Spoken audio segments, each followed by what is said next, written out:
اعوذ باللہ من الشیطان الرجیم بسم اللہ الرحمن الرحیم۔ السلام علیکم ورحمۃ اللہ وبرکاتہ۔ دوستو، تاریخ اسلام میں کچھ نام ایسے ہیں جو صدیوں بعد بھی ہمارے دلوں میں ایمان کی روشنی جگاتے ہیں۔ آج سے ہم ایک ایسے ہی عظیم صحابی کی زندگی کا احوال قسط وار پیش کریں گے، جو ہیں حضرت بلال حبشی رضی اللہ تعالیٰ عنہ۔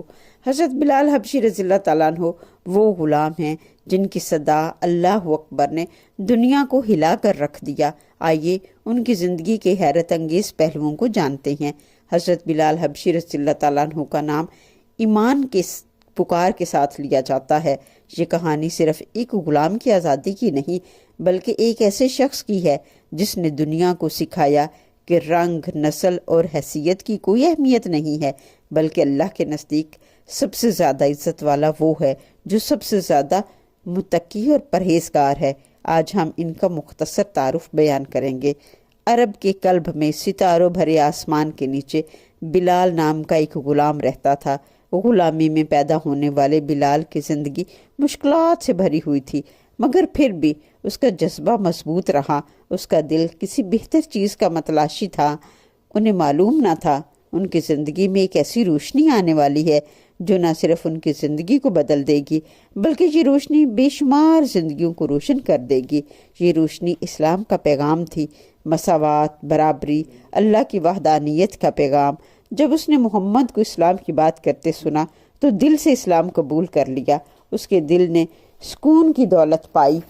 حضرت بلال حبشی رضی اللہ تعالیٰ عنہ کے خاندان کا تعلق حبشہ موجودہ ایتھوپیا سے تھا۔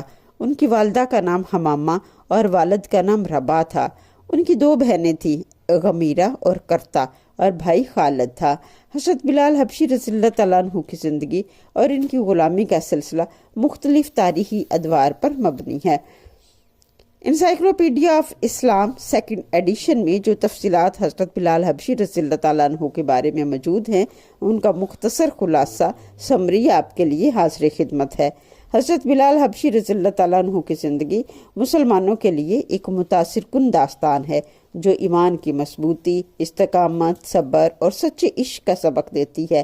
جب عشق سچا ہوتا ہے تو اللہ اس کا اجر یوں دیتا ہے۔ اپنے گھر یعنی خانہ کعبہ کی چھت پر اذان دینے کی سعادت دیتا ہے۔ حضرت بلال حبشی رضی اللہ تعالیٰ عنہ کا نام ہر مسلمان عاشق رسول کے دل کی دھڑکن ہے۔ ابھی وہ بہت چھوٹے تھے کہ ان کے والد کا انتقال ہو گیا۔ کچھ روایات کے مطابق حضرت بلال کے والد کا نام ربا تھا۔ ان کے بارے میں بتایا جاتا ہے وہ ڈائر تھے، کپڑا رنگنے والے، اور وہ حبشی آبادی سے تعلق رکھتے تھے اور ممکنہ طور پر تجارتی یا جنگی حالات کی وجہ سے غلام بن کر عرب علاقوں میں آئے تھے۔ حضرت بلال رضی اللہ تعالیٰ عنہ کی غلامی کی حالت میں مکہ مکرمہ میں پیدا ہوئے، کیونکہ ان کے والدین کو وہاں غلام بنا کر لایا گیا تھا اور بچپن ہی سے غلامی کی زنجیروں میں ڈال دیے گئے تھے۔ تاریخی روایات کے مطابق حضرت بلال حبشی رضی اللہ تعالیٰ عنہ کو ابتدا میں کسی مالدار قبیلے یا فرد کی ملکیت میں رکھا گیا تھا۔ کچھ روایات میں یہ بھی آتا ہے کہ وہ عبداللہ بن جدان کے غلام تھے۔ مختلف روایات سے یہ بھی معلوم ہوتا ہے کہ عبداللہ بن جدان کی بھیڑ بکریاں چرایا کرتے تھے۔ عبداللہ بن جدان نے بت خانے کی چابیاں بھی ان کو دے رکھی تھیں۔ وہ بہت محنتی، بہت ایماندار اور سچے انسان تھے۔ دوستو، یہ تھا حضرت بلال حبشی رضی اللہ تعالیٰ عنہ کا تعارف، لیکن اصل کہانی تو اب شروع ہوگی۔ اگلی قسط میں ہم دیکھیں گے ان کے ابتدائی حالات، اور یہ دیکھیں گے کہ حضرت بلال رضی اللہ تعالیٰ عنہ نے کیسے غلامی کی زنجیروں میں اسلام قبول کیا۔